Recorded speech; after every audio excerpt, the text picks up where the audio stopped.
ആധികാരികമായി രേഖപ്പെടുത്തിയിട്ടില്ലാത്ത ഒരു ചരിത്ര ഐതിഹ്യ കഥയിലേക്ക് വായനയുടെ ലോകത്തിലൂടെ സഞ്ചരിക്കുമ്പോൾ കണ്ടുകിട്ടിയ ഒരു കഥയാണ് കോതറാണിയുടെ കഥ.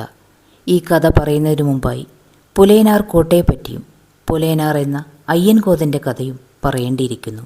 കേരളത്തിൻ്റെ തലസ്ഥാനമായ തിരുവനന്തപുരം ജില്ലയിൽ തമ്പാനൂർ റെയിൽവേ സ്റ്റേഷനിൽ നിന്നും 8 കിലോമീറ്റർ മാറി സ്ഥിതി ചെയ്യുന്ന പ്രദേശമാണ് പുലയനാർ കോട്ട. ആക്കുളം കായലിന്റെ തീരത്തുള്ള ഈ പ്രദേശം പുലയരുടെ പരമ്പരയിൽപ്പെട്ട ഒരു പുലയ മേധാവിയുടെ ഭരണകേന്ദ്രമായിരുന്നുവെന്നും പുലയരുടെ കോട്ടയാണ് പുലയനാർ കോട്ടയായത് എന്നും പറയപ്പെടുന്നു. AD 7-ാം നൂറ്റാണ്ട് മുതൽ 9-ാം നൂറ്റാണ്ട് വരെയുള്ള കാലം വള്ളുവ രാജാക്കന്മാരായിരുന്നു അന്ന് ഈ കോട്ടയുടെ അധിപന്മാർ. അങ്ങനെയിരിക്കെ അവസാനത്തെ വള്ളുവ രാജാവ് കൊല്ലപ്പെട്ടു. തുടർന്ന് അധികാരത്തിലെത്തിയത് ഒരു പുലയൻ, പെരുമാട്ടി എന്ന പുലയ വനിതയുടെ സന്തതി പരമ്പരയിൽപ്പെട്ട ഒരാൾ. അയാളുടെ പേര് അയ്യൻകോതൻ. പുലയനാരെന്ന വിളിപ്പേരിൽ അറിയപ്പെട്ടിരുന്ന അയ്യൻകോതന് 2 സഹോദരിമാരായിരുന്നു. മൂത്തവൾ കണ്ണമാല, ഇളയവൾ കോത. കണ്ണമാല താമസിച്ചിരുന്ന ഇടം ഇന്നത്തെ കണ്ണമൂല. കൊക്കോതമംഗലത്തെ നാട്ടുറാണിയായിരുന്നു കോത.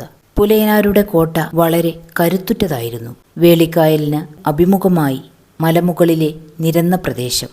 കിഴക്കും പടിഞ്ഞാറും 60-70 അടി താഴ്ചയുള്ള അഗാധ ഗർത്തങ്ങൾ.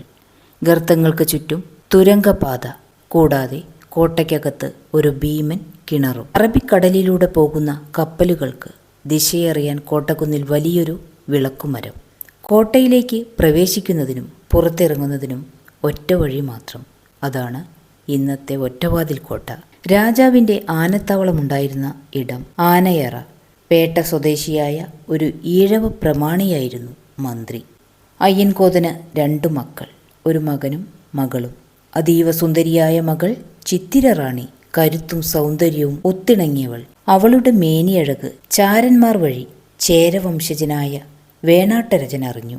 അയ്യൻകോതനോട് മകളെ വിവാഹം ചെയ്തു തരാൻ വേണാട്ടരജൻ ആവശ്യപ്പെട്ടു. അയ്യൻകോതൻ്റെ കഷ്ടകാലം അവിടെ നിന്നാണ് തുടങ്ങിയത് എന്ന് തന്നെ പറയാം. വേണാട്ടരജൻ്റെ ആവശ്യം അയ്യൻകോതൻ തള്ളിക്കളഞ്ഞു. ആഗ്രഹിച്ചത് സ്വന്തമാക്കാനായി വേണാട്ടരജൻ തന്ത്രങ്ങൾ മെനഞ്ഞു. റാണിയെ തട്ടിക്കൊണ്ടുപോകാനായിരുന്നു ആദ്യ ശ്രമം. അവിടം പുലയ സൈന്യവും ചേര സൈന്യവും ഏറ്റുമുട്ടി. അതിൽ ആദ്യ ജയം പുലയർക്കായിരുന്നു. പക്ഷേ ചേരന്മാർ മറവപ്പടയെ കൂട്ടുപിടിച്ച് തിരിച്ചടിച്ചു. ഘോരമായ സംഘട്ടനങ്ങൾക്കൊടുവിൽ അയ്യൻകോതൻ പരാജയപ്പെട്ടു. ഇനി പുലയ രാജാവിൻ്റെ സഹോദരിയായ കോതറാണിയുടെ കഥയിലേക്ക് വന്നാൽ, ഇന്നത്തെ നെടുമങ്ങാടിനു സമീപത്തെ കൊക്കോതമംഗലത്തെ റാണിയായിരുന്നു അവരെന്നാണ് പറയപ്പെടുന്നത്. വേണാടിൻ്റെ റീജൻ്റായിരുന്ന ഉമയമ്മ മഹാറാണിയുടെ ആത്മമിത്രമായിരുന്നു കോതറാണി.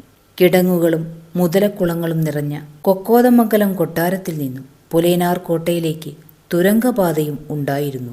സവർണരുടെ പേടി സ്വപ്നമായിരുന്നു കോതറാണി. അവരെ ഒതുക്കാൻ പ്രമാണിമാർ രഹസ്യമായി ശ്രമിച്ചെങ്കിലും ഉമയമ്മയുടെ സൗഹൃദം അതിന് വിലങ്ങുതടിയായി. പുലയനാർ കോട്ടയെപ്പോലെ തന്നെ കൊക്കോതമംഗലത്തെ നാശവും റാണിയുടെ മകളെ ചൊല്ലി തന്നെയായിരുന്നു. ഒരിക്കൽ മൺപാത്ര വിൽപ്പനക്കാരായ കുറേ കുശാനന്മാർ ആറ്റിങ്ങൽ നിന്ന് കൊക്കോതമംഗലം കൊട്ടാരത്തിലെത്തി. ഇവരിൽ നിന്ന് പാത്രങ്ങൾ വാങ്ങിയതും പകരം നെല്ലളന്ന് നൽകിയതും കോതറാണിയുടെ സുന്ദരിയായ മകൾ ആതിരകുമാരി.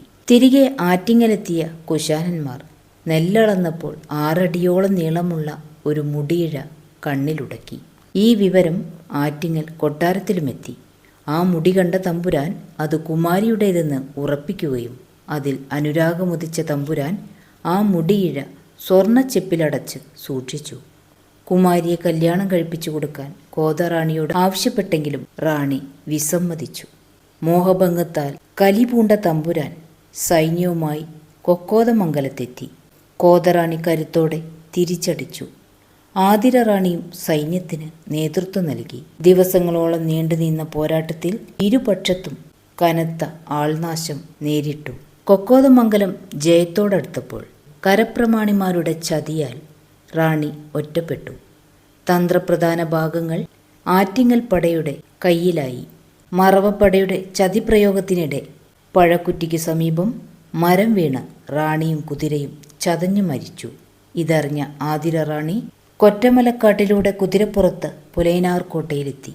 ആറ്റിങ്ങൽ സൈന്യവും പിന്നാലെ എത്തി. രാജകുമാരിയെ ജീവനോടെ വേണമെന്നായിരുന്നു തമ്പുരാൻ്റെ കൽപ്പന. തമ്പുരാന് കീഴടങ്ങുന്നതിനേക്കാൾ ഭേദം മരണമാണ് നല്ലതെന്ന് രാജകുമാരി ചിന്തിക്കുകയും കുതിരയോടൊപ്പം കോട്ടവളപ്പിലെ വൻ കിണറിലേക്ക് ചാടി സ്വയം മരണത്തിന് കീഴടങ്ങുകയും ചെയ്തു.